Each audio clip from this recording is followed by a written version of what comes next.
আমি তোকে তোর চূড়ান্ত প্রাপ্তি জান্নাত তোর হাতে তুলে দেব। তবে মানুষ তো ক্ষতির মধ্যে নিমজ্জিত। আল্লাহ তাআলা সুন্দর করে বুঝায় দিচ্ছেন। ছোট্ট একটা সূরা, মক্কায় নাজিল হয়েছে। সাহাবায়ে কেরাম পরস্পর যখন দেখা হতো প্রথম বলতেন আসসালামু ক্বাবলাল কালাম, সালাম আগে দিতেন। প্রথম সাক্ষাতে আমরা কথা বলবো না, সালাম দেব। আসসালামু ক্বাবলাল কালাম, সকল কথার আগে কি দেওয়া? সালাম দেওয়া। আইয়ুল ইসলামি খাইর ক্বালা তুতঈমুত তুআম ওয়া তুকরিউস সালাম আলা মান আরাফতা মান লাম তারিফ। ইসলামের সবচেয়ে উত্তম কাজ কি? রাসূল বললেন পরস্পরকে খাওয়ানো। একজন আরেকজনকে যে খাওয়াও, এটা অত্যন্ত ইসলামের খুব গুরুত্বপূর্ণ কাজ। খাওয়াবা, কিন্তু আজকে ভালো কিছু না খাওয়ায় পরস্পরে বিড়ি খাওয়ায়। কি খাওয়ায়? বিড়ির গোড়া লাগায়, আরেকজনের গোড়ার সাথে বন্ধুত্ব তৈরি করে। আবার মাহফিলে এসে প্রশ্ন করে, হুজুর বিড়ি খাওয়া কি জায়েজ আছে নাকি? উনি জায়েজের চেষ্টায় আছেন। আছে না? আমার বন্ধুগণ, আরেকটা হলো চিনো না চিনো, যদি জানো সে মুসলিম, তাকে সালাম দিয়ে দাও। সালাম দিলে শত্রুতা তৈরি হয় না মোহাব্বত তৈরি হয়? শত্রুতা না মোহাব্বত? মোহাব্বত তৈরি হয়। দুঃখজনক হলো সত্য, আগের চাইতে সালাম কিন্তু এখন কমে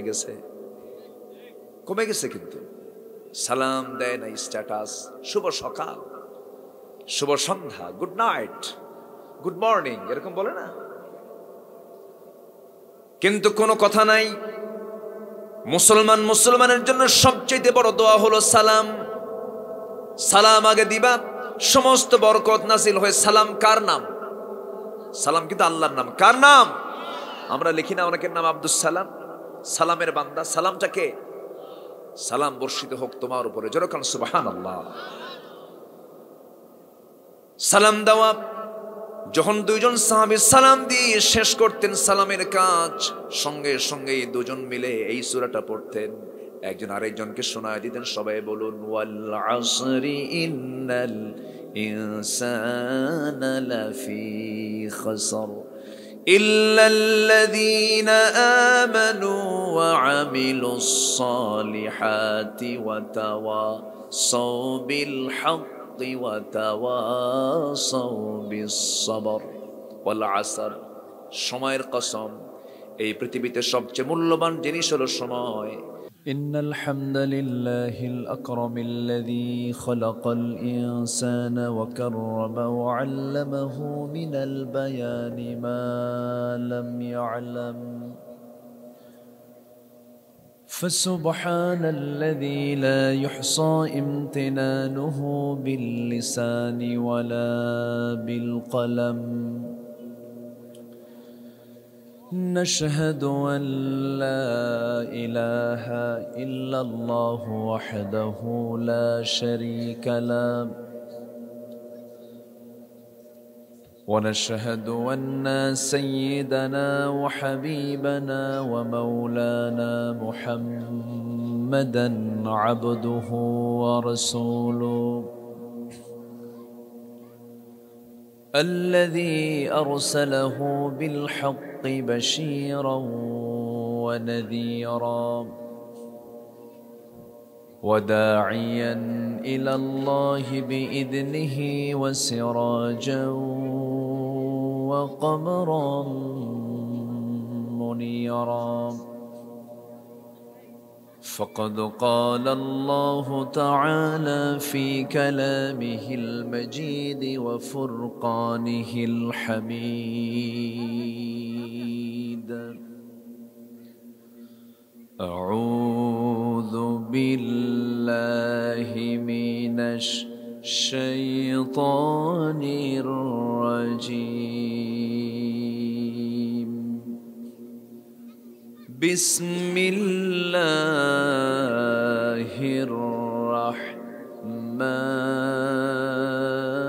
الرحمن الرحيم.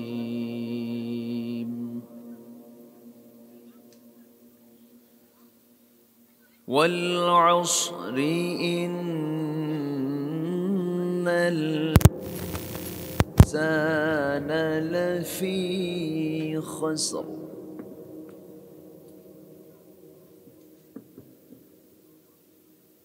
إلا الذين آمنوا وعملوا الصالحات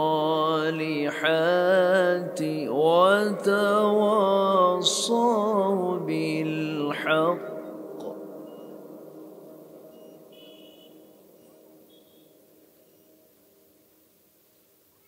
إلا الذين آمنوا وعملوا الصالحات وتواصوا بالحق وتواصوا بالصبر.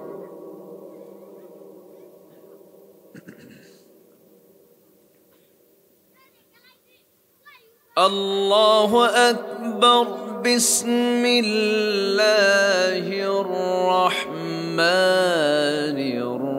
الرحيم.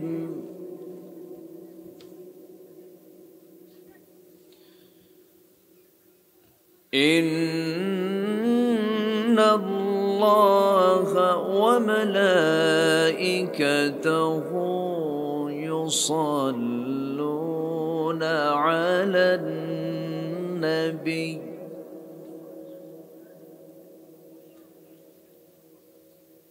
يا أيها الذين آمنوا صلوا عليه وسلموا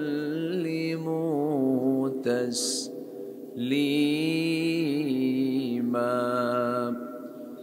اللهم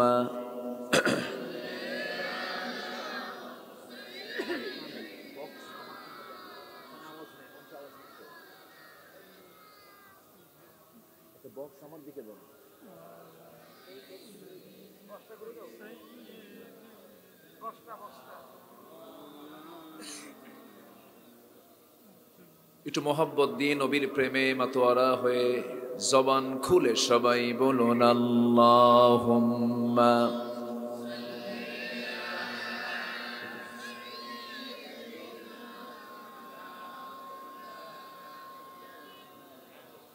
ওয়া আলা আলি সাইয়্যিদিনা।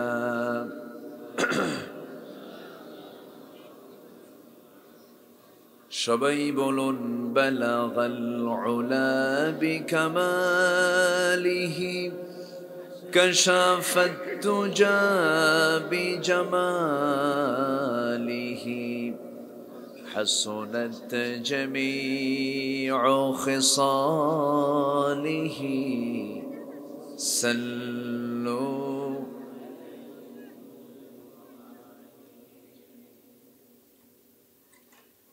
सूरत यूसुफ बिदार हिकमत लुक़मान मां क़ारिए क़ुरआन बारी ये दिले सदिमान मां बलगल उला बिकमालिही كشف التجى بجماله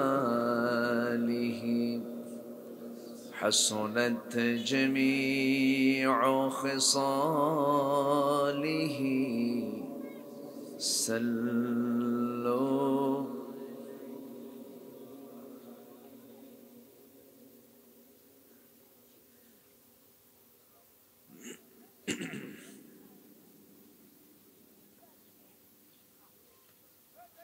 প্রাকৃতিক সৌন্দর্যের এক অপরূপ লীলাভূমি, পাহাড় বেষ্টিত অঞ্চল, সিলেট জেলার জয়ন্তাপুর উপজেলার ২ নং লক্ষ্মীপুর পশ্চিম পাড়া যুব সংগঠন মহল্লাবাসী কর্তৃক আয়োজিত ৫ম বার্ষিকী ওয়াজ মাহফিল ২০২৪ এই মহৎ আয়োজনের সম্মানিত সুযোগ্য সভাপতি আজকের মাহফিলের বরেণ্য সাহেব সদর জনাব আলহাস মুফিজুল ইসলাম সাহেব, আজকের মাহফিলের বরেণ্য অতিথিবৃন্দ, হযরত উলামায়ে কেরাম, ফদলায়ে ইজাম, সুশীল সমাজ, জাতির শ্রেষ্ঠ সন্তান শিক্ষক মণ্ডলী, জাতির বিবেক সাংবাদিকবৃন্দ, সামনে উপস্থিত দূরে কাছের বিভিন্ন স্থান থেকে ছুটে আসা কালেমার ঝান্ডাবাহী, তাওহীদের পতাকাবাহী, দ্বীন ইসলামের নরসারদুল বীর মুজাহিদ, প্রাণ প্রিয় সম্মানিত দ্বীনী ভাইরা, আড়ালে বসে আছেন শ্রদ্ধেয়া সম্মানিতা মা বোনেরা, আলোচনার সূচনায় আনুষ্ঠানিকতার মধ্য দিয়ে আমার পক্ষ থেকে আবারও দিল খোলা সালাম, আসসালামু আলাইকুম ওয়া রাহমাতুল্লাহি তাআলা ওয়া বারাকাতুহু। সালামের জবাব একটু দুর্বল মনে হলো। আসসালামু আলাইকুম ওয়া রাহমাতুল্লাহি ওয়া বারাকাতুহু।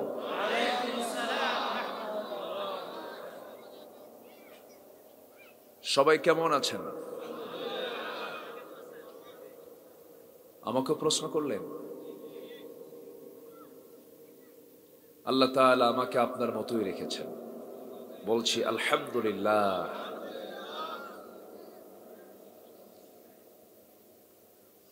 আসতে পেরেছি এমন একটি সুন্দর আয়োজনে, কোরআনের এই বৈঠকে, কোরআনের এই মজলিসে সবাইকে আসার সুযোগ পায় না। যিনি আমাকে আপনাকে অসংখ্য লোকের মাঝ থেকে বাছাই করে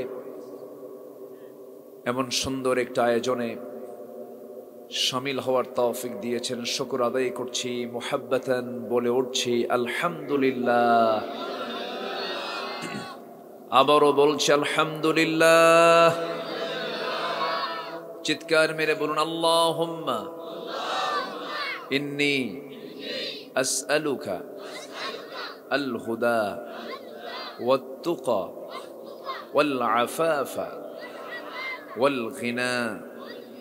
সবাই বলি আল্লাহুম্মা লাকা আসলামতু ওয়া বিকা আমানতু ওয়া আলাইকা তাওয়াক্কালতু ওয়া ইলাইকা আনাবতু ওয়া বিকা খাসামতু। আমরা আল্লাহ তাআলার শুকর আদায় করে নিলাম। সম্মানিত হাজিরিন, আমি আলোচনার সূচনায় কোরআনে কারীমের গুরুত্বপূর্ণ একটি সূরা এবং খুবই গুরুত্বপূর্ণ বান্দার জন্য আল্লাহ তাআলা এই সূরাটা খুবই গুরুত্বপূর্ণ করে নাজিল করেছেন। যদিও সূরাটি খুব ছোট, কিন্তু আল্লাহ তাআলা এই সূরার মধ্যে বান্দার জান্নাতে যাওয়ার জন্য যে গুণগুলো দরকার আল্লাহ তাআলা অল্প কথায় তা তুলে ধরেছেন। জোরে বলি সুবহানাল্লাহ। সম্মানিত হাজিরিন, এই প্রোগ্রামটা খুব অল্প সময়ে একজন র‍্যাব কর্মকর্তা আমার জসিম ভাই, বললাম ভাই আমার তো এবছর সুযোগ নাই, হুজুর আপনি যে সময় পারেন। তাহলে আমি বললাম দিনে করেন।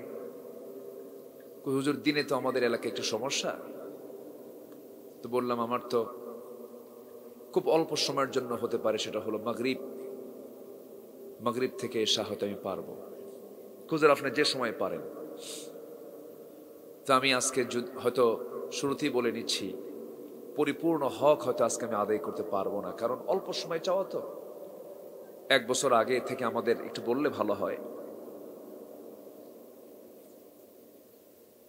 সম্মানিত ভাইয়েরা, তবে যতটুকু সময় আমি কথা বলবো যদি আমল করা হয়, অনেক সময় আমার দেশে ওয়াজ বেশি না আমল বেশি?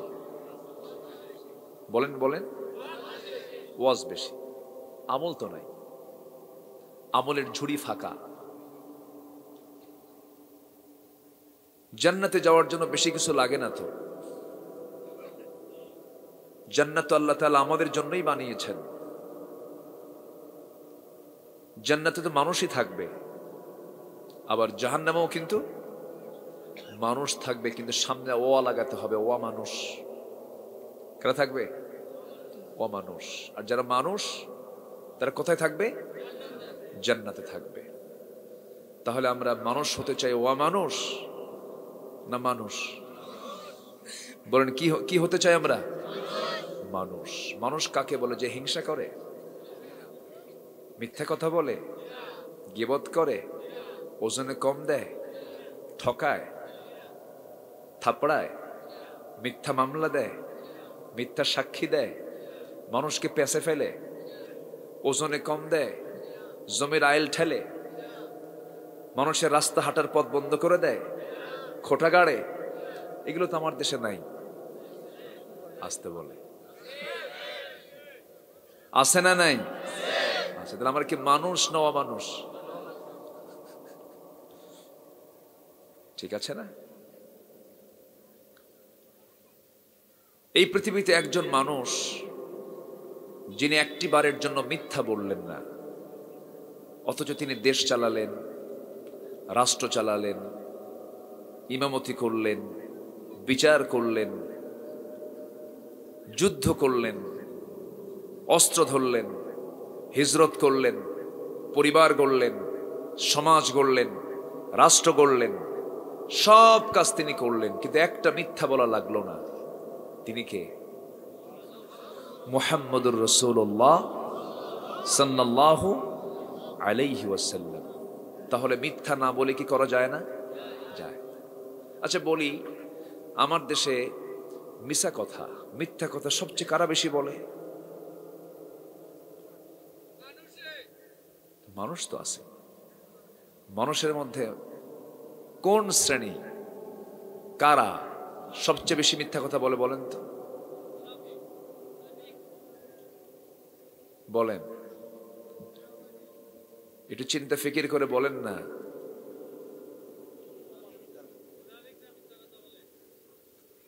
হ্যাঁ, হয়নি। সবচেয়ে বেশি মিথ্যা কথা বলে। মানুষের জীবনে তো দুই একটা হতে পারে, হয়। এক্সেপশন ছিলেন মুহাম্মদ সাল্লাল্লাহু আলাইহি ওয়াসাল্লাম। কিন্তু বেশি ওয়াদা ভঙ্গ করে, বেশি মিথ্যা কথা বলে, জনগণকে প্রতারণার শিকার হতে হয়। কারা বলেন? হ্যাঁ, এই তো। হ্যাঁ, ওই যে আসছে, সচেতন কথা আমার কানে আসছে। একটা কথা আমার কানে কিন্তু আসছে, আপনারা শুনছেন কিনা জানি না। যারা নেতৃত্ব দেবে তাদের উচিত ছিল কথা মিথ্যা বলা না সত্য বলা। আমার রাসূল কি নেতৃত্ব দেননি? মিথ্যা বলেছেন? আর আজকের নেতৃত্বের মূল পুঁজি কি বলা? আজকের নেতৃত্বের মূল পুঁজি কি কথা বলা? মিথ্যা কথা বলা, ঠকানো। মনে করেন মরা মানুষ, আমার মরা দাদি এসে ভোট দিয়ে যায়, বুঝেন না? আছেন এরকম, আছে না নাই বলেন? বিশাল ব্যাপার। আমরা প্রতারণা করি, আমরা ঠকাই, আমরা হিংসা করি। তাহলে কি আমরা মানুষ হতে পেরেছি বলেন তো? একটু মনোযোগ দিয়ে কথাগুলো শুনতে হবে। শুধু হারামকে না বলবো আমরা, হারামকে আমি যদি না বলি, আল্লাহ জাহান্নামকে না বলবেন আমার জন্য। আর শুধু হালালকে হ্যাঁ বলবো, আল্লাহ তাআলা আমার জন্য জান্নাতকে হ্যাঁ বলে দিবেন। আমি হালালকে হ্যাঁ বলবো, আল্লাহ জান্নাতকে হ্যাঁ বলবেন। আমি জাহান্নামকে না, আমি হারাম কাজকে না বলবো, আল্লাহ জাহান্নামকে না বলবেন। আমার কথা কি ক্লিয়ার হলো? ক্লিয়ার হলো? তাহলে হারামকে আমরা শুধু জীবন থেকে মাইনাস করে ফেলবো। আমার আপনার চাইতে ভালো মানুষ পৃথিবীতে আর খুঁজে পাওয়া যাবে না। শুধু হারামকে মাইনাস করে ফেলব। হারামের ধারে পাশেও যাব না, ইল্লিগালের ধারে পাশেও যাব না, অবৈধ কাজের ধারে পাশে যাব না, হারাম কাজের দিকে যাব না। মহান রব্বুল আলামিন সুন্দর করে বান্দাকে ডাক দিয়ে বলছেন, ইন তাজতানিবু কাবাইরা মা তুনহাউনা আনহু নুকাফির আনকুম সাইয়্যাতিকুম ওয়া নুদখিলকুম মুদখালান কারীমা।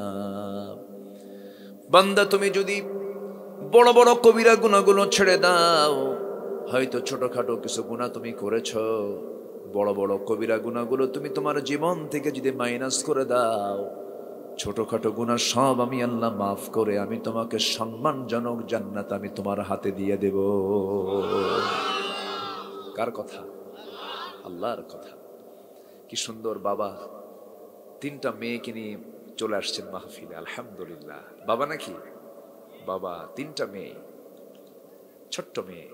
আমার দিকে তাকান, আপনি ওই দিকে তাকাচ্ছেন কেন? এটাই তো নিয়ম। আমার নবীজির মসজিদ ছিল শিশু দিয়ে ভরা, আর এখনকার মসজিদে শিশু গেলে বুড়া কিছু আছে চোখ বড় করে। আসতে বলবেন না, আছে না নাই? শিশুরা মসজিদে আসবে, তারা চিৎকার করবে, তারা হাঁটবে, তারা কাতারের সামনে দিয়ে খেলবে, তারা কানবে, হাসবে, হাঁটবে। কোন মুসল্লির কথা বলার কোনো অধিকার নাই। কথা ক্লিয়ার? এই কথাগুলো কিন্তু বলা হয় না। এই বাচ্চাগুলোর টাইম কাটা উচিত মসজিদে। ওরা নিয়ম শিখবে, সময়ের জ্ঞান জানবে। 1:30টায় নামাজ হয়, 4টায় নামাজ হয়, 5:30টায় নামাজ হয়। নেতৃত্ব শিখবে, নামাজ ইমাম একজন পড়ায়, তাকে ফলো করে মুসল্লিরা নামাজ পড়ে। সেই বাচ্চাগুলো আজকে মসজিদে গেলে ওদেরকে আসামি মনে করে মানুষ। কিছু লোক আছে এরকম। এবং ওই বাচ্চাকে যে নিয়ে আসছে তাকে পর্যন্ত বলে, এই বাচ্চাকে নিয়ে আসছো কেন? আছে না এরকম? আছে না? বাচ্চা কই যাবে? বাচ্চা ভিডিও গেমস খেলবে নাকি? ভিডিও গেমসই তো খেলে। বাচ্চারা কি খেলে? মোবাইল নিয়ে বসে থাকে, মা তো দিয়ে দেয়। বাচ্চার খেলার অন্য কোনো সময় নেই। বাচ্চা খেলবে না কেন? কিন্তু বাচ্চা কি নামাজের দিকে আগ্রহ করার জন্য প্রত্যেক শিশুর জন্য প্রত্যেক বাপ মার দায়িত্ব হলো কোথায় নিয়ে যাওয়া বলেন? মসজিদে নিয়ে যাওয়া। হয়তো ওই ভাইটা ওই বাচ্চা 3টা না নিয়ে আসলে পরে আমার এই আলোচনাটা হতোই না। মসজিদ ভরে যাবে শিশু দিয়া, শিশু তো মার করে থাকবে, আর কোথাও তার বড় ডিউটি নেই। আর সেকেন্ড ডিউটি হলো আজান যখন হবে সে চলে আসবে মসজিদে, কেউ তাকে সঙ্গে করে নিয়ে আসবে। বড় ভাই ছোট ভাইদেরকে নিয়ে আসবে, ছোট বোনকে নিয়ে আসবে, নামাজগুলো শিখবে। ইসলামী সমাজের বৈশিষ্ট্য হলো মসজিদে বাচ্চাদের কান্নার আওয়াজ শুনতে পাওয়া যাবে, হাসির আওয়াজ শুনতে পাওয়া যাবে। মসজিদটা শিশু দিয়ে ভরা থাকবে। কি সুন্দর ফুটফুটে বাচ্চাগুলো ফুল বাগান সাজাবে। সুবহানাল্লাহ। শিশু পার্কে শিশু দিয়ে ভরে যায়, খেলার জায়গায় শিশু দিয়ে ভরে যায়। কিন্তু দুঃখজনক হলো সত্য, মসজিদটা আজকে শিশু হারা। শিশু নাই, শিশুর বাপই আসে না, শিশু আসবে কেমনে? এখন আমার দেশে মসজিদ বেশি না মুসল্লি বেশি? বলেন বলেন। কিছু হইলেই মসজিদ বানায়। একজনকে আমার দাদার জায়গার মসজিদ এটা, বলে তোর দাদার জায়গায় যাব না, আমার দাদার জায়গা বানাবো। আসে না? নাই। মসজিদকে আবাদ করার সবচেয়ে বড় বিষয়, মসজিদকে সুন্দর করে আবাদ করতে হবে, মুসল্লি বাড়াতে হবে। গ্রামের যিনি মাতব্বর তার দায়িত্ব কিন্তু কম নয়। মাতব্বর যতগুলো দায়িত্ব পালন করবেন, 1 নম্বর দায়িত্ব প্রত্যেক মাতব্বরের ওই গ্রামের লিস্ট একটা করে সুন্দর করে বের করা, কারা কারা নামাজি, যাদের উপরে নামাজটা ফরজ, তাদের কানে কানে সংবাদটা বুঝাইয়া দেওয়া। সুন্দর করে তাদেরকে দাওয়াত দেওয়া, সুন্দর করে বুঝানো, সুন্দর করে তাদের পেছনে সময়টা ব্যয় করা। আসল মুসল্লি হলো জোহর নয়, আসল মুসল্লি আসর নয়, আসল মুসল্লি মাগরিবে নয়। আসর মাগরিব এশা, আসর মাগরিব জোহর মুনাফিকরা পড়তে পারে, কিন্তু মুনাফিকরা ফজর আর এশা পড়তে পারে না। গ্রামের সিচুয়েশন কি? ফজর নামাজ দেখলে টের পাওয়া যাবে কোন গ্রামটা আদর্শ গ্রাম। যদি প্রশ্ন করেন আপনি আমাকে, হুজুর বলুন তো আদর্শ গ্রামের পরিচয় কি কি? এক নম্বর পরিচয় হবে, একটি মুসলিম আদর্শ গ্রামের পরিচয় হলো ফজর নামাজে মসজিদটা জুমার নামাজের চাইতে বেশি ভরা হয়ে যাবে। ঠিক আছে না? আমার কথা কি মন খারাপ করতেছেন নাকি আপনারা? আদর্শ গ্রামের বৈশিষ্ট্য হলো ফজরের সময় ওই গ্রামের কোনো প্রাপ্তবয়স্ক যাদের উপরে নামাজ ফরজ তারা কখনো বাড়িতে থাকবে না, সব মসজিদের দিকে চলে আসবে। গ্রামের মূল মুরব্বীরা প্ল্যান করবেন যখন কোনো বৈঠকে বসবেন, কোন ছেলেটা নামাজ পড়ে না, কোন যুবকের নামাজের কোনো ধার ধারে না। আদর্শ গ্রামের বৈশিষ্ট্য হলো সেই গ্রামে কোনো নেশা থাকবে না, ঠিক কিনা বলেন? কিন্তু ছেলের বাপ ইয়াবা খায়, ছেলের বাপ ইয়াবা খায়। আমার বন্ধুগণ, যে যে দায়িত্ব পালন করব সেই দায়িত্ব আমরা 16 আনা পালন করব। স্বামী হিসাবে দায়িত্ব স্ত্রীর প্রতি আছে না নাই বলেন? স্ত্রী হিসাবে স্বামীর প্রতি দায়িত্ব আছে না নাই বলেন? বাবা হিসেবে ছেলের উপরে দায়িত্ব আছে না নাই বলেন? প্রত্যেকে প্রত্যেকের জায়গায় দায়িত্বশীল। আমি গোটা রাষ্ট্রের দিকে বাদ দিলাম, দেশের দিকে বাদ দিলাম, কথার কথা বলছি আমি। দায়িত্ব তো সবারই আছে, চিন্তা তো সবার করতে হবে। কিন্তু আমার যে মাথা থেকে পা পর্যন্ত 3.5 হাত বডির রাষ্ট্রপতিকে, হ্যাঁ, আল্লাহ তো আছে, আমি নিজেই থামে। মাথা থেকে পা পর্যন্ত, এই যে মাথার চুল থেকে পা পর্যন্ত 3.5 হাত বডি, এটার তো রাষ্ট্রনায়ক আমি। এটা একটা বিশাল বড় রাষ্ট্র, যার হাত আছে, যার পা আছে, যার চোখ আছে, যার কান আছে। চোখটা চালায় কে? আল্লাহ চালায়। চোখ দিয়ে দেখেন আপনি, আমরা আল্লাহ চালায়। আল্লাহ তো চালানি, কিন্তু চোখ তো আমি চালাই, ঠিক না? মেয়ের দিকে চায় থাকে কে? আল্লাহ। হ্যাঁ, পরনারীর দিকে চায় থাকে কে? আল্লাহ। রাগ করতেছেন না তো? আমার কথার মধ্যে একটু রসকস কম। রোগী হয়ে ডাক্তারের কাছে যখন যায়, যখন সে অসুস্থ হয়, রোগী যখন ডাক্তারের কাছে অসুস্থ হয়ে যায়, আমার এই অসুখটা হয়েছে, একটু ওষুধ দেন। আমাদের দায়িত্ব হলো সমাজের কি কি রোগগুলো আছে, রোগগুলো আমাদের ধরার দরকার আছে না? আছে। এই জন্য কথাগুলো বলতে হয়। মাথা থেকে পা পর্যন্ত প্রত্যেকটা বডি আমার আল্লাহ চালান, ঠিক আছে, কিন্তু চোখতে তো আমি দেখি, কান দিয়ে তো আমি শুনি, অন্তর দিয়ে আমি চিন্তা করি, হাতটা আমি চালাই, পাটা আমি চালাই, আমি চলি, আমি হাঁটি, আমি লেখি, আমি পড়ি, সব কিছু আমি করি। সব বাদ দিয়ে দিলাম। প্রত্যেকটা ব্যক্তি তার বডির উপরে তার নিয়ন্ত্রণ আছে।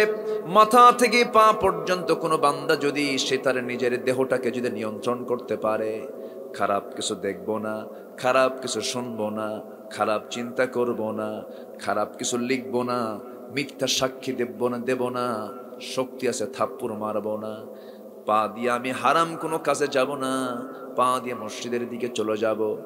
এই যে মাথা থেকে পা পর্যন্ত আমার 3.5 হাত নামক রাষ্ট্র আমি নিজেই সুন্দর করে চালালাম। আমার বন্ধুগণ, আল্লাহ বলছেন, বান্দা জান্নাত যাওয়ার জন্য কাউকে লাগবে না, তুই বান্দা নিজেই যথেষ্ট। জোরে কোন সুবহানাল্লাহ। চোখের ট্রিটমেন্ট করবে কে? আমি। খারাপ কিছু দেখবো না আমি। কানের ট্রিটমেন্ট করবে কে? আমাকে ট্রিটমেন্ট করতে হবে, কানে খারাপ কিছু শুনবো না। অনেকদিন আগে উত্তরায়, ঢাকা উত্তরে আমি গাড়ি নিয়ে যাচ্ছি, সামনে দিকে এক যুবক রাস্তার মাঝখান দিয়ে যায় আর এরকম নড়ে কেন? হর্ন দিচ্ছি, তাও কাম হয় না। দেখি কানের মধ্যে ইয়ারফোন ঢুকেছে। কি ঢুকেছে? ইয়ারফোন। তো বললাম, এই ছেলে তুমি শোনো না? হুজুর ঝোঁকে ছিলাম, ঝোঁকে। কিসে ছিলাম? ঝোঁকে ছিলাম। আল্লাহ তোমার কানটা যদি না দিতেন, শ্রবণ শক্তি নাই এমন মানুষ দুনিয়াতে আসে না নাই বলেন? শোনে না, চোখেও দেখে না। আল্লাহ তাআলা আপনার কানটা দিয়েছেন, চোখটা দিয়েছেন, যা তা শোনা যাবে না। কারণ আল্লাহ রাব্বুল আলামিন বলেন, ইন্নাস সামআ ওয়াল আবসারা ওয়াল ফুআদা কুল্লু উলাইকা কানা আনহু মাসউলা।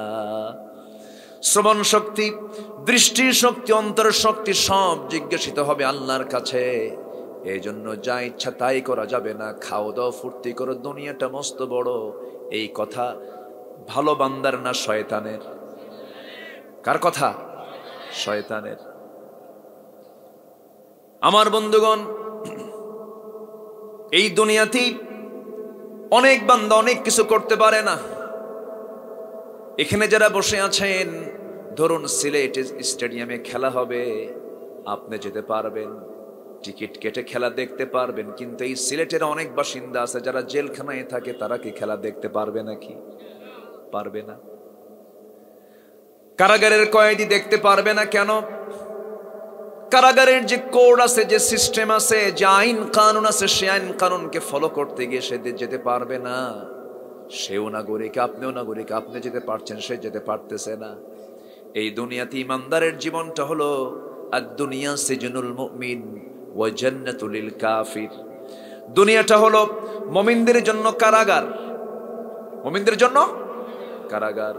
জেলখানায় যদি কেউ নেশা করতে নেয়, নেশা করার কোনো হুকুম জেলখানার কোনো জেলার আছে নাকি বলেন? নাই। নির্দিষ্ট কোর্ট সেখানে আছে। দুনিয়ার জেলখানায় যেমন একজন কয়েদি যা ইচ্ছা তাই করতে পারে না, ইমানদারের জীবনে এই দুনিয়া নামক জেলখানায় বান্দা সব কিছু করতে পারবে না। বান্দা হারামকে ছেড়ে দেবে, হালালকে গ্রহণ করবে। জেলখানায় যারা গেছেন তারা বুঝতে পারেন, জেলখানাকে আমি বলি মাদ্রাসা ইউসুফিয়া। মাদ্রাসায় ইউসুফিয়া। সাইয়েদনা ইউসুফ আলাইহিস সালাম জেলখানায় থেকেছেন, ইউসুফের পাঠশালা। জেলখানাকে আমি যদি সংশোধনাগার বলি ভুল হবে না।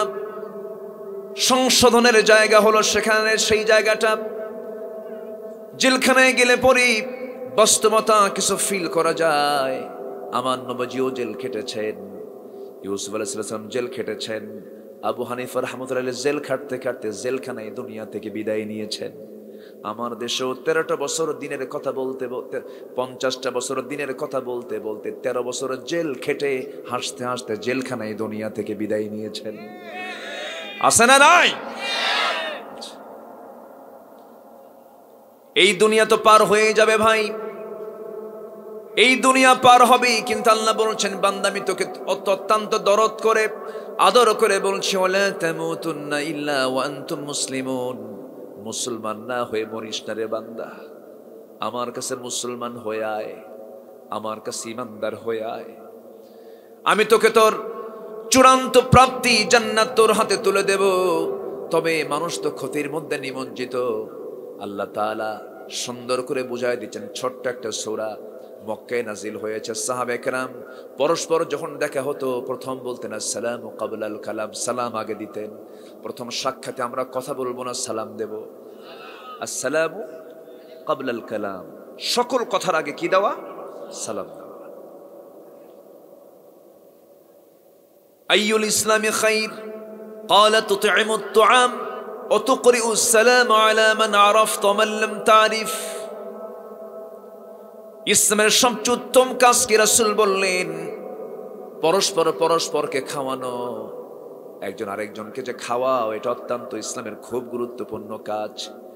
খাওয়াবা, কিন্তু আজকে ভালো কিছু না খাওয়ায় পরস্পরে বিড়ি খাওয়ায়। কি খাওয়ায়? বিড়ির গোড়া লাগায়, আরেকজনের গোড়ার সাথে বন্ধুত্ব তৈরি করে। আবার মাহফিলে এসে প্রশ্ন করে, হুজুর বিড়ি খাওয়া কি জায়েজ আছে নাকি? উনি জায়েজের চেষ্টায় আছেন। আছে না? আছেন না? আমার বন্ধুগণ, আরেকটা হলো চিনো না চিনো, যদি জানো সে মুসলিম, তাকে সালাম দিয়ে দাও। সালাম দিলে শত্রুতা তৈরি হয় না মুহাব্বত তৈরি হয়? শত্রুতা না মুহাব্বত? মোহাব্বত তৈরি হয়। দুঃখজনক হলেও সত্য, আগের চাইতে সালাম কিন্তু এখন কমে গেছে, কমে গেছে। কিন্তু সালাম দেয় না, স্ট্যাটাস, শুভ সকাল, শুভ সন্ধ্যা, গুড নাইট, গুড মর্নিং, এরকম বলে না। কিন্তু কোনো কথা নাই। মুসলমানের জন্য সবচেয়ে বড় দোয়া হলো সালাম। সালাম আগে দিবা, সমস্ত বরকত নাজিল হয়। সালাম কার নাম? সালাম কিন্তু আল্লাহর নাম। কার নাম? আমরা লিখি না অনেকের নাম আব্দুস সালাম, সালামের বান্দা। সালামটা কে? সালাম বর্ষিত হোক তোমার উপরে, যেরকম সুবহানাল্লাহ। সালাম দেওয়া, যখন দুইজন সাহাবী সালাম দিয়ে শেষ করতেন সালামের কাজ, সঙ্গে সঙ্গে দুজন মিলে এই সূরাটা পড়তেন, একজন আরেকজনকে শোনায় দিতেন। সবাই বলুন, ওয়াল আসরি ইন্নাল ইনসানা লাফি খাসর ইল্লাল্লাযীনা আমানু ওয়া আমিলুস সালিহাতি ওয়া তাওয়াসাউ বিল হাক্কি ওয়া তাওয়াসাউ বিস সাবর ওয়াল আসর। সময়ের কসম, এই পৃথিবীতে সবচেয়ে মূল্যবান জিনিস হলো সময়। যে সময়কে দাম দেবে আল্লাহ তাকে দাম দিবেন, যে সময়কে দাম দেবেন আল্লাহ তাকে দাম দিবেন না। সময়ের মালিক কে? সময় আগে সবার জন্য বরাদ্দ করব। কার জন্য? আল্লাহর জন্য সময় বরাদ্দ করব। অনেকে বলে, হুজুর নামাজের সময় পাই না, অথচ সময়ের মালিকটা হচ্ছেন আল্লাহ তাআলা। আল্লাহর জন্য সময় সে বের করতে পারে না। আল্লাহ সময়ের কসম খাচ্ছেন, কালের কসম খাচ্ছেন, ওয়াল আসর, সময়ের কসম। এরপরে বলছেন, জোর তাকিদ দিয়ে তিনি বলছেন, ইন্নাল ইনসানা লাফি খুসরিন, নিঃসন্দেহে মানুষ ক্ষতির মধ্যে নিমজ্জিত, ক্ষতির মধ্যে মানুষ আছে। মানুষের বৈশিষ্ট্য নিয়ে আল্লাহ রাব্বুল আলামিন বহু জায়গায় কথা বলেছেন। খুলিকাল ইনসানু হালুআ ওয়া ইযা মাসসাহু আশ-শাররু জাযুআ ইন্নাল ইনসানা লাকাফুর। বিভিন্ন জায়গায় বিভিন্ন আল্লাহ রাব্বুল আলামিন বিভিন্ন ভাবে মানুষের পরিচয় তুলে ধরেছেন।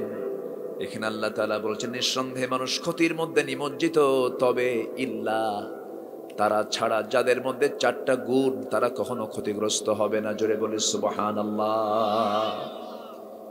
আমি খুব শর্ট সময় পেয়েছি, তো এই জন্য আমাকে শর্ট একটা প্যাকেজে কথা বলতে হচ্ছে।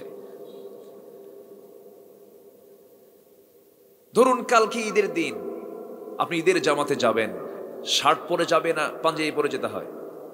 অন্তত ঈদের দিন তো গেলে কেউ শার্ট পরে যায় না, যে লম্বা কাপড় পরে। কালকে ঈদ, তার পাঞ্জাবি নাই। পাঞ্জাবিকে কোনো টেইলার্স বানায় দেবে? দেবে না। কিন্তু কোনো টেইলার কিন্তু এটা দেবে না। তখন কি করে? সে চলে যায় মার্কেটে, যায় রেডিমেড একখান নিয়ে এসে কামটা সারে। তো ঠিক তেমনই হঠাৎ আমাকে দাওয়াত দেওয়া হয়েছে, আমাকে তো আসতে হবে। এই মাহফিলটার নাম দিয়েছে আমি রেডিমেড মাহফিল। আলহামদুলিল্লাহ, আমি আসছি। আমি অল্প সময়ে যেটা আমি বোঝাতে চাই, যদি কোনো বান্দা আমার আজকের এই কথাগুলো, আল্লাহরই কথা, ইয়াইদুকুম লাআল্লাকুম তাযাক্কারুন, যদি কেউ ফলো করে, জান্নাতে যেতে কোনো বাধা হবে না। এমন সূরা আমি ধরছি। এটা একটা পরিপূর্ণ সূরা। এটা এত পরিপূর্ণ সূরা, আল্লাহ তাআলা এই সূরার মধ্যে যা বলে দিয়েছেন, এর চাইতে বিশাল বড় সূরা, এত বড় সারমর্ম হয়তো ওই সূরার নাই। আছে না? এরকম বহু সূরা আছে। আল্লাহ তাআলা এটাকে খুব সুন্দর করে বলে দিয়েছেন। আল্লাহ বলছেন, শুধু চারটা আমল করবা, তুমি ক্ষতির মধ্যে যাবা না। যেরকম সুবহানাল্লাহ। আমার বন্ধুগণ, চারটা দিক যার মধ্যে থাকবে, সে কখনো ক্ষতিগ্রস্ত হবে না। এই সূরাটা এত দামি সূরা, ধরুন সহজেই বোঝানোর জন্য বলতে চাচ্ছি, যদি বরপক্ষ বিয়ে করার জন্য কোন পক্ষের বাড়িতে যায়, খালি হাতে যায় না, ব্যাগ নিয়ে যায়, এরকম সুটকেস নিয়ে যায়, তাই না? ভরা নিয়ে যায়। সেখানে কাপড় চোপড় থাকে, কসমেটিক্স থাকে, কিছু গোল্ড থাকে, থাকে না? হ্যাঁ, কিছু অর্নামেন্টস নেয়। তো সবকিছু নিয়ে গেছে কোন পক্ষের বাড়িতে। ব্যাগটা জমা দেওয়ার পর ব্যাগ থেকে একটা স্বর্ণের গলার একটা হার, পেটার চেন বের করে দেখে খুবই সুন্দর। তো মেয়ে পক্ষের লোকেরা বলছে সে বড় পক্ষকে, তোমার এত সুন্দর একটা গলার চেনটা আনছো, খুবই সুন্দর হয়েছ, তো এই আর কিছু না নিয়ে আসলেও হতো, এটা দিয়ে আমরা খুশি। এর মানে কি কাপড় চোপড় দরকার নাই নাকি? আসতে কয় কাপড় চোপড় দরকার আছে না নাই? আচ্ছা, আমি কিন্তু আবার এটা বলতেছি না যে গোটা কোরআন বাদ দিয়ে শুধু সূরা আসর পড়লে সব হয়ে যাবে, তা না, কিন্তু এটার গুরুত্ব বোঝাচ্ছি। এটা যদি কেউ আমল করে জান্নাতে যাওয়ার জন্য এটাই এনাফ। যেরকম সুবহানাল্লাহ। 4টা গুণ আমরা অর্জন শিখবো, আমরা 4টা গুণ আমরা শিখে যাব, খুব সময় কম, একটু কান লাগাবেন। নাম্বার 1 হলো ইল্লাল্লাযীনা আমানু। 1 নাম্বার হলো যারা ঈমান আনবে। কার উপরে? আসতে বলবেন না, কার উপরে? নবী মানলাম না হবে? নবী মানলাম, কিতাব মানলাম না, কিতাব মানলাম, ফেরেশতা মানলাম না, ফেরেশতা মানলাম, আমি আখিরাত মানলাম না, হবে? হবে? হবে না। তাহলে ঈমান বোঝা গেল। শুধু আল্লাহ রাসূলকে মানলেই হবে না, যা বলেছেন আল্লাহ সব মানতে হবে। আল্লাহকে ইহুদিরাও মানে, কিন্তু ইহুদিরা মানে হলো উযাইরুন ইবনুল্লাহ। ইহুদিরা বলে ওজাইর হলো আল্লাহর ছেলে। নাসরা আল্লাহকে মানে, ওয়াকালাতিন নাসারা মাসীহ ইবনুল্লাহ, ঈসা হলো আল্লাহর ছেলে। ওই মানার কোনো দাম নাই। শিরকের মধ্য দিয়ে তারা আল্লাহকে বিশ্বাস করে নিচ্ছে, সেই ঈমান আল্লাহ রাব্বুল আলামিন কবুল করবেন না। এখানে ঈমান আনা মানে ঈমানের যতগুলো গুণগত দিক আছে, সমস্ত গুণগত দিক তার মধ্যে থাকার দরকার আছে না নাই? আছে। আমার কথা কি বিরক্ত হচ্ছেন আপনারা? আমার ভাইয়েরা, ঈমান কমপ্লিট করতে হবে। ঈমান যদি কমপ্লিট না হয় কোনো লাভ নাই। কিন্তু আমার দেশের বহু লোকের নামই আছে ঈমান আলী, কিন্তু নামাজ পড়ে না। নাম হলো রমজান আলী, রমজান মাসে দুপুরবেলা ভাত খায়। নাম হলো আতর আলী, গোটা গায়ে গাজার গন্ধ। নাম হলো হিম্মত আলী, সাইকেলের চাকা বাস চলে শীত হয়ে পড়ে। নাম হলো খোকা মিয়া, বয়স হলো 90 বছর খোকা মিয়া। নাম হলো বাদশা মিয়া, কিন্তু ভিক্ষা করে বেড়ায়, নাম হচ্ছে বাদশা মিয়া। নাম দিয়ে তো কোনো কাজ হবে না। গুণ থাকতে হবে। গুণ আছে যার, ঈমানের দাম আছে। গুণ ছাড়া ঈমানের কোনো দাম নাই। গুণ সহ অর্জন করতে হবে। ঈমানদার কি নামাজি হবে না বেনামাজি হবে?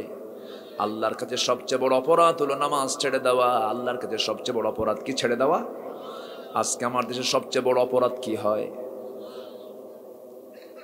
আমাদের সবচেয়ে বড় অপরাধ কি করে মানুষ বলেন? নামাজ ছেড়ে দেয়। কেউ কিছু কয়? কেউ কিছু কয়? আর মাথায় টুপি দিলে আর মুখে দাঁড়িয়ে রাখলে সন্দেহ করে এটা জঙ্গি। বুঝলেন না? কথা বললেই তো আমরা দোষী হয়ে যাই। আল্লাহর কাছে সবচেয়ে বড় অপরাধ হলো নামাজ ছেড়ে দেওয়া। এই দেশ ৭১ স্বাধীন হলো, 2024 সাল আজকে।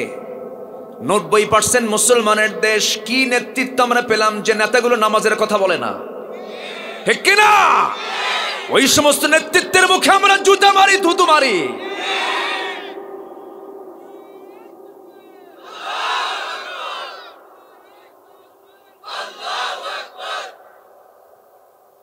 আফসোস, যে নেতা আমাকে জান্নাতের কথা বলতে পারে না, যে নেতা আমাকে ঈমানের কথা বলতে পারে না, যে নেতা আমাকে জান্নাতের পথ দেখাতে পারে না, সেই নেতা আমার নেতা হতে পারে না। যুবক, ভুল করবা না, ভুল রাস্তায় পা দিবা না। তোমার হাতে যে মাদক তুলে দেবে, তোমার হাতে যে জেনার জন্য নারী তুলে দেবে, তোমার হাতে যে নেতা তোমার চরিত্র ধ্বংস করার জন্য, মানুষের ক্ষতি করার জন্য তোমাকে কাজ করতে বলবে, ওই নেতৃত্ব মানা যাবে না। আমি খুব খুশি আজকের মাহফিলে যুবকরা বেশি। আলহামদুলিল্লাহ, জোরে বলি আলহামদুলিল্লাহ। আজ থেকে 10 বছর আগে এই মাহফিলের চিত্র এমন ছিল না। মাহফিলে বয়স্ক মানুষ বেশি আসতো, কিন্তু এখনকার মাহফিলগুলোতে যুবকদের অবস্থানটা বেশি। এটা বাতিলদের চোখে খুব খারাপ লাগতেছে, ওরা সহ্য করতে পারতেছে না। এই দেশ আগামীর হলো বাংলাদেশ, হবে ইসলামের বাংলাদেশ। জোরে বলে ইনশাআল্লাহ, আরো জোরে ইনশাআল্লাহ। শুধু এখন দরকার হলো হুজুরদের একটু এক হওয়া, বুঝলেন? এই ঘুতাঘুতি তো কাম সারতেছে। হ্যাঁ, আমরা বুঝি না তা না, বুঝি। আমার বুকটা ফেটে যায় জানেন, জাতি আজকে সৎ নেতৃত্বের মহা সংকটে, এই জাতি সৎ নেতৃত্বের সংকটে আছে। এই দেশে কোনো সংকট নাই। কে বলছে? আমার দেশের খাদ্য সম্পদ কোনো কিছুতেই ঘাটতি নাই, কিন্তু ঘাটতি হয় কেন জানেন? তলা নাই। কি নাই? তলা নাই, খালি পাচার হয়। প্রবাস থেকে প্রবাসীরা টাকা পাঠায়, এদিকে প্রবাসী তো অশিক্ষিত, গার্মেন্টস শ্রমিক অশিক্ষিত, এদেশের কৃষকরা অশিক্ষিত। এই অশিক্ষিত লোকগুলো দেশগুলোকে এগিয়ে নিয়ে যায়, আর শিক্ষিত কলম চোরেরা দেশ থেকে টাকা পাচার করে বাইরে পাঠায় দেয়। কষ্ট পাচ্ছেন? আমার ওয়াজ কিন্তু এইরকমই। সম্মানিত ভাইয়েরা, সম্মানিত বন্ধুগণ, যে ইমানদার সৎ কথা বলতে পারে না, যে ইমান হক কথা বলতে পারে না, যে ইমানদার, সে ব্যক্তির ইমান এখন আনা হয় নাই। ঠিক কি না? কষ্ট পাচ্ছেন? আমার ইমান আনবো কার উপরে? আসতে বলবেন না, কার উপরে? আল্লাহর উপরে। একটু কান লাগান। চলো তো যাবো, আমিও যাবো, আপনিও যাবেন, কিন্তু আজকে আমি যদি এখানে কোনো কথা আড়াল করে যাই, আপনি আমাকে হাসরের দিন মামলা দিবেন। আমি ওই দিন মামলা খেতে পারবো না। একটু দোয়া করেন আলেমদের জন্য, আল্লাহ যেন আলেমদের মধ্যে যে প্রাচীর হয়ে আছে কিছু, এই প্রাচীরের পেছনে কিন্তু ইহুদি খ্রিস্টানরা চক্রান্ত করতেছে, এই প্রাচীরকে মজবুত রাখার জন্য। আল্লাহ যেন আলেমদের মাঝে যে একটা বিরোধের প্রাচীর, এই বিরোধের সমস্ত প্রাচীর ভেঙ্গে যেন আলেমরা এক প্ল্যাটফর্মে এসে জাতির রাহবার, জাতির নেতৃত্বের হাল যেন ধরতে পারে। আল্লাহ কবুল করুন, আল্লাহ কবুল করুন। কোনো কওমই বুঝি না, কোনো আলিয়া বুঝি না, কোনো খানকা বুঝি না, কোনো দরবার বুঝি না, হানাফি বুঝি না, আহলে হাদিস বুঝি না, মুজাদ্দিদি বুঝি না, দরবার বুঝি না। আমরা বুঝি আমাদের কালিমা লা ইলাহা ইল্লাল্লাহ, আমরা হলাম মুসলমান, মুসলমান, মুসলমান। কে লম্বা টুপি, কে গোল টুপি, কে নূর আর কে মাটি, কে আহলে হাদিস, কে নাভিতে হাত বাঁধে আর কে বুকে হাত বাঁধে, এগুলো দেখার সময় এখন নাই। ইহুদি খ্রিস্টানরা আমাদেরকে টার্গেট করেছে, বাইতুল আকসাকে তারা অবরুদ্ধ করে রেখেছে, আর আমরা কিলিতে ব্যস্ত হয়ে পড়ছি। সম্মানিত ভাইয়েরা, একজন কয় নাভিতে হাত বাঁধা যাবে না, আরেকজন কয় বুকে হাত বাঁধা যাবে না। এক সলিমুদ্দিন নামাজে দাঁড়ায় দেখে যে হাত বাঁধবো কই, আল্লাহু আকবার কপালে, কই নিছে কপালে। আজকে আমার আবেগ থেকে আমার কথাগুলো কিছু বের হচ্ছে।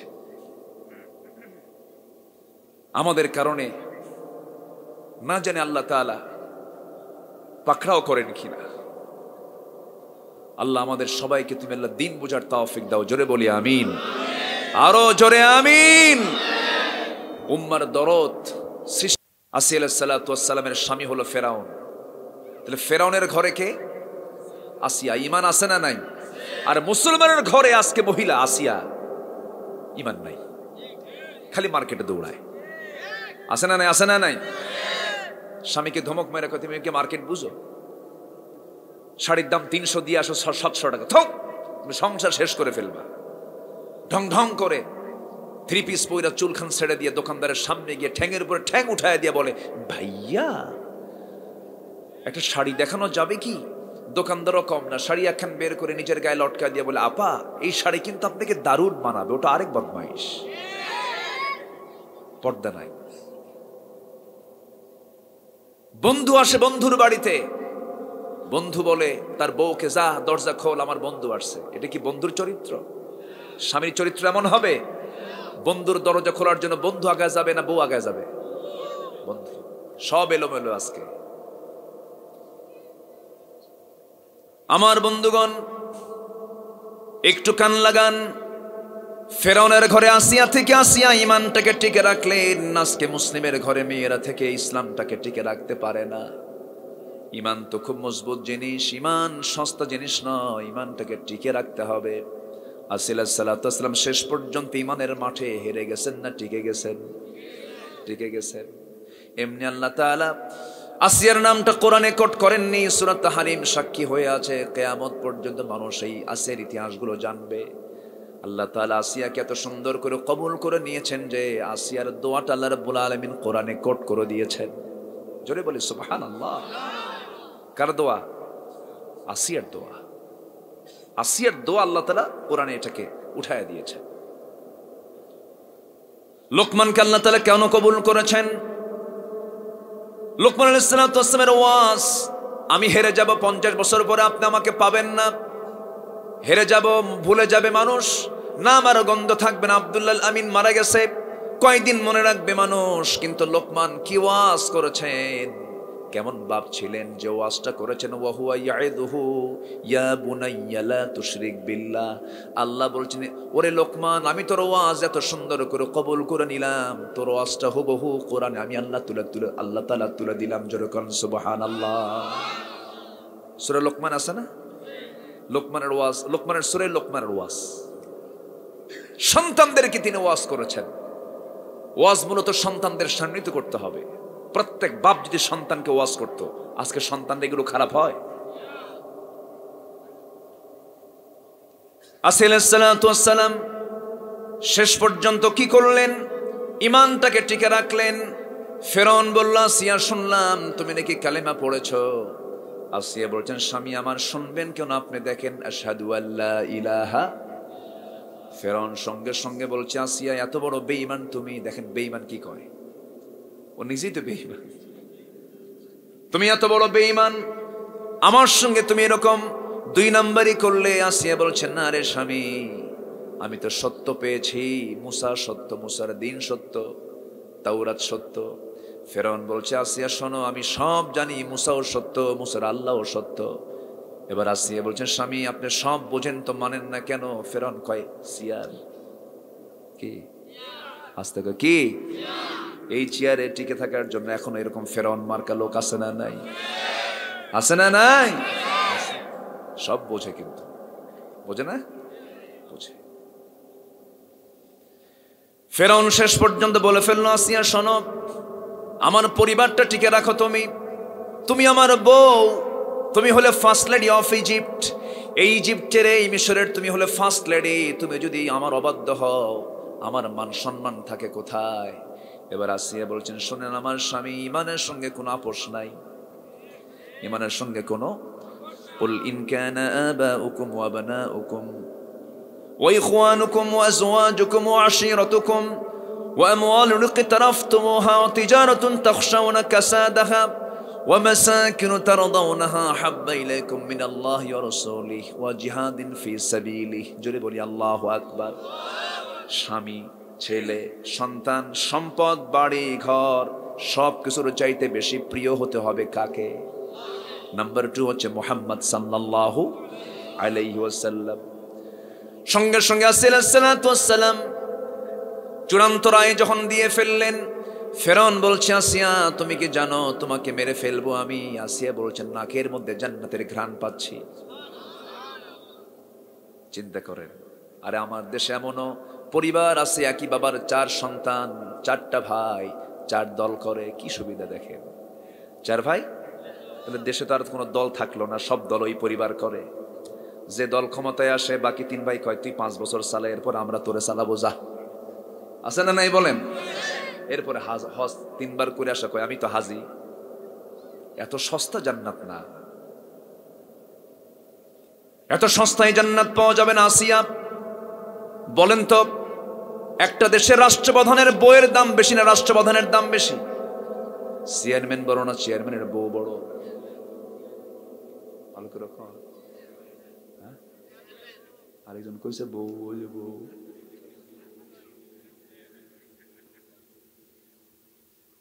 বউ কিন্তু কোন অংশ কম না। মিসেস বউ কি কম? মিসেস চেয়ারম্যান কি কম? বইয়ের কথা শোনো না কে বলেন? সবাই শোনে। চেয়ারম্যানকেও শুনতে হয়, হুজুরকেও শুনতে হয়। ওয়াস্টস করে মানুষ সবাই বুজুর্গ ভাবে, কিন্তু বইয়ের কাছে বুজুর্গিগিরি করা কঠিন। তোমার বুজুর্গ, আমি জানি তুমি কয় নাম্বার হুজুর, বোঝেন না? এটা হচ্ছে বউ। বইয়ের কথা সবাই শোনে। এক রাজা প্রজার মাঝে ঘোষণা করছে, যে প্রজা বইয়ের কথা শোনে তাদেরকে একটা করে ডিম দেওয়া হবে, আর যে প্রজা বইয়ের কথা শোনে না তাদেরকে একটা করে ঘোড়া দেওয়া হবে। সারাদিন সব আসতেছে, শুধু বইয়ের কথা শোনা মানুষ একটা করে ডিম নিয়ে যাচ্ছে। সন্ধ্যার আগ দিয়ে এক যুবক এসে বলে, হুজুর জীবনে, রাজামশাই আমি জীবনে কোনোদিন বইয়ের কথা শুনে নেই। যা তাহলে আস্তাবল থেকে একটা ঘোড়া নিয়ে যা। কালো একখান ঘোড়া নিয়ে চলে গেছে বাড়িতে। বউ বলে, এত বড় ঘোড়া তুমি পাইলা কই? কে উপহার পাইছে? কেন? রাজা আমারে দিছে। উপহারের ঘোড়া আবার কালো ঘোড়া আনছো কেন? এটা কোনো ঘোড়ার কালার হলো? যাও পাল্টা লাল ঘোড়া নিয়ে আসো। আচ্ছা ঠিক আছে। বুঝতেছেন কি? চলে গেছে। আবার গিয়ে বলতে, রাজা মশাই ঘোড়া তো হয় নাই, ঘোড়া পাল্টাতে হবে কেন? কে কালো ঘোড়া তো পছন্দ না, লাল ঘোড়া। কে তোর এই পরামর্শ দিল? কে বউ আমার শিখাই দিল। রাজা কয়, ঘোড়া থুইয়া ডিম নিয়ে যায়।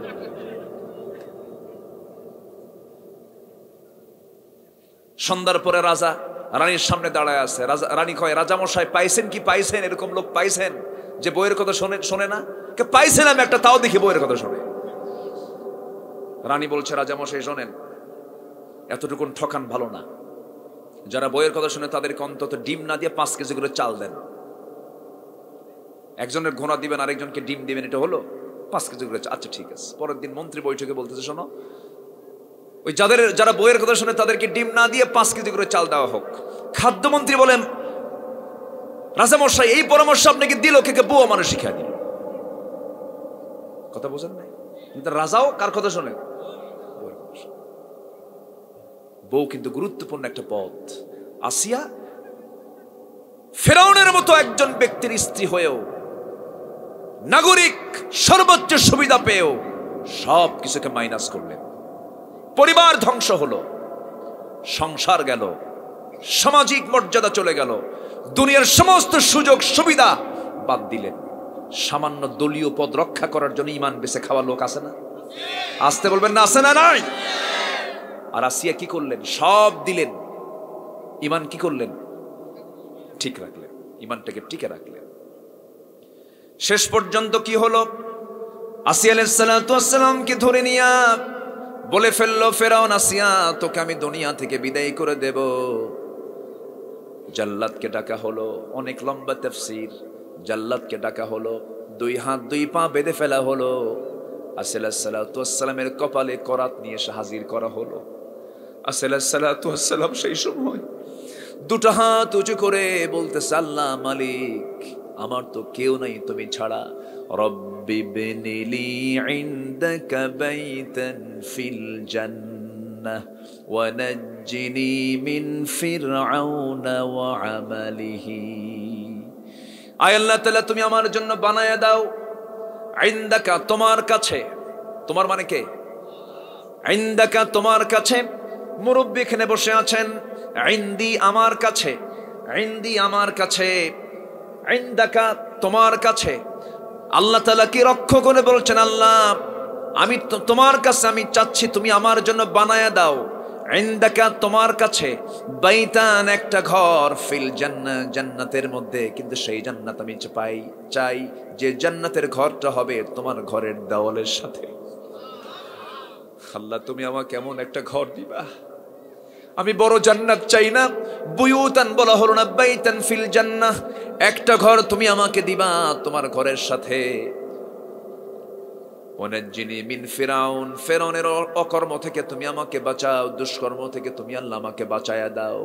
আল্লাহ বলেন, আসিয়া আমি তোর দোয়া কবুল করলাম। শহীদ হয়ে দুনিয়া থেকে বিদায় নিলেন, কিন্তু বাতিলদের সামনে মাথা নত করেন নাই। যেরকম সুবহানাল্লাহ। ঈমান 1 নম্বর কি? ঈমান।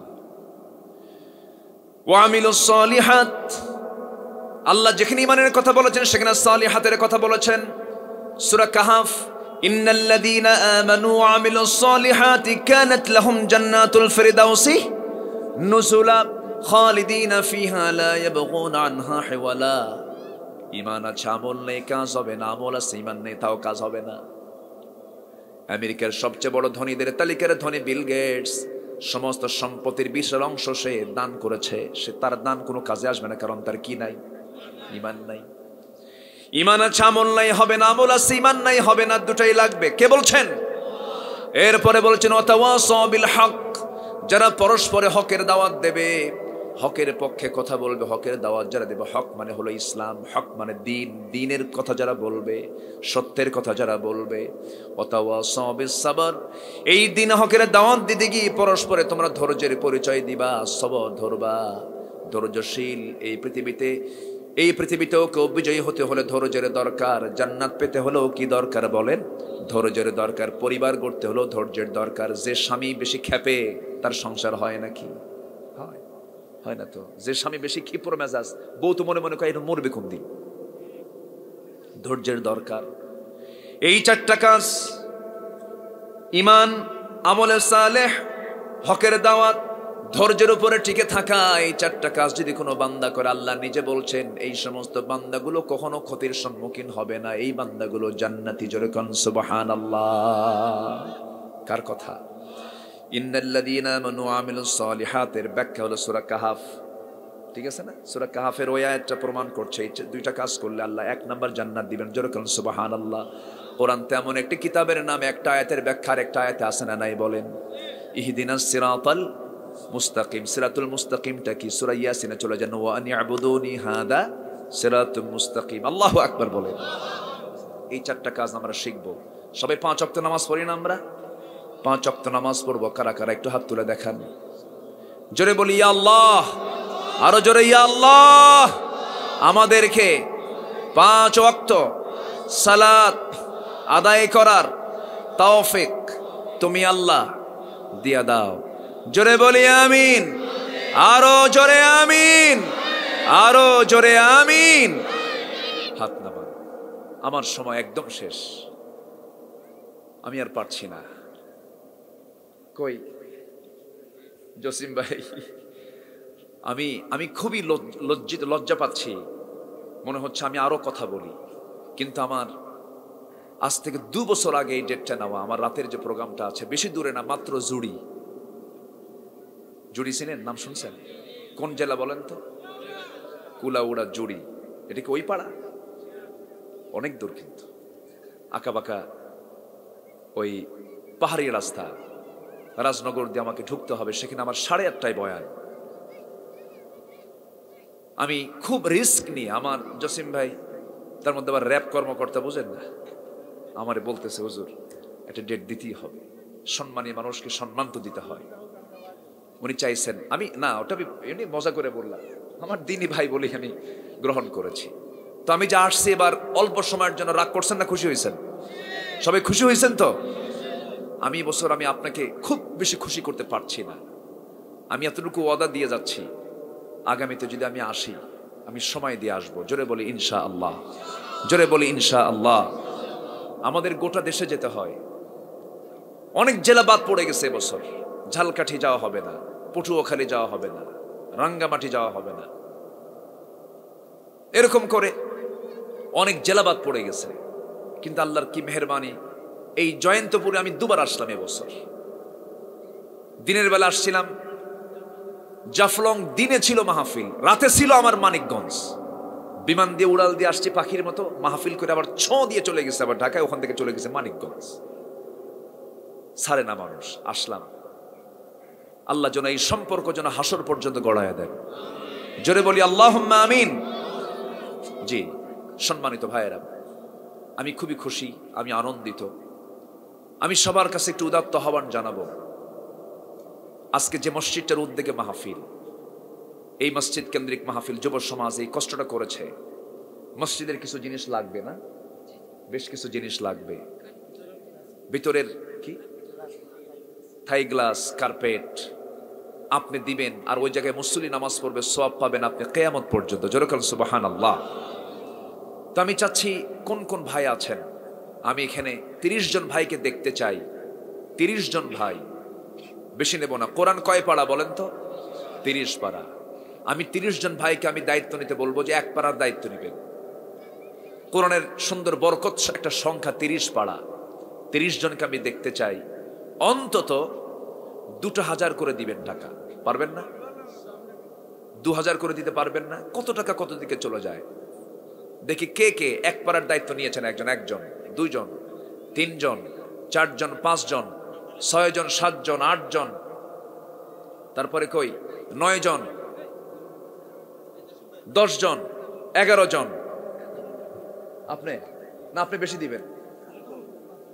আপনি তো 2000 দিলে হবে না তো, আপনি 10,000 দিবেন ইনশাআল্লাহ। মুরব্বী পারবে না 10,000 ইনশাআল্লাহ? পারবে না ইনশাআল্লাহ? জোরে কোন মারহাবা।